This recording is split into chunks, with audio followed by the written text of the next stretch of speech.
Right, here we are, hole number 2. Let's take a look at this par 3 for the first time. Oh, this one.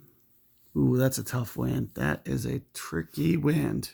So what I typically do is the rough bump. Never had that wind angle in the master division. It's always been, I think we've had this maybe twice so far, and it's always been kind of a little bit more of a headwind, which actually makes the setup just a little bit easier. But they are bringing those bushes and trees into play, which does make this shot just a little bit tougher. Another thing I want to note is at this angle, I believe you pull up to higher ground, so you got to be very careful about this ball launching on you. It's a tough wind angle for the dynamics of how this game plays. You'll see that all this ground up here, we end up pulling to higher ground, which causes the ball to land long on you. So you do have to be very careful. One of the best techniques you'll want to use is Oceana ball. Give yourself a lot of good side spin. Or alternatively, you could go with some kind of Bandera or similar.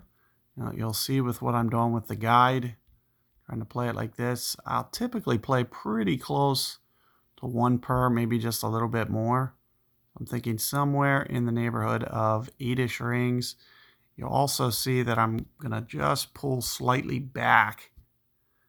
Got my perfect. And that back movement is the kind of account for, and it looks like I still did go, the 8 rings look maybe just a little bit heavy, but it looked like with where that ball landed, I was probably okay with just the one-ish per ring, as opposed to just going just a little bit extra. I did want to play that just a little bit tentatively. It's something that, with a couple more rehearsals, you'll be able to get pretty dialed in. That's, the first look that I was looking at. As I mentioned, it's also a very tricky wind.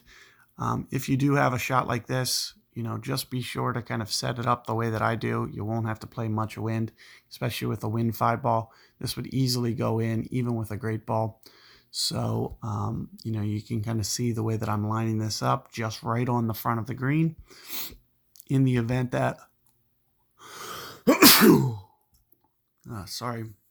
in the event that your shot winds up similarly, the only thing that ends up happening is you just kind of wind up with just a little bit tougher pitch as opposed to, potentially a hole-in-one. So really no harm done. It's essentially the same thing as just edging the hole.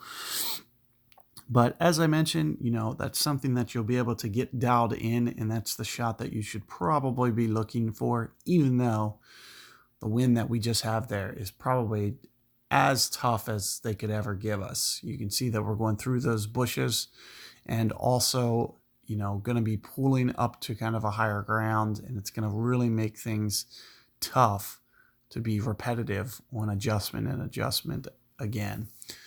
You'll want to make sure that you try to set up on kind of similar spots time and time again. So use your rings to kind of dictate how you're setting up, and always memorize your spin ahead of time going into the hole. So good luck there, and I will see you guys on 3.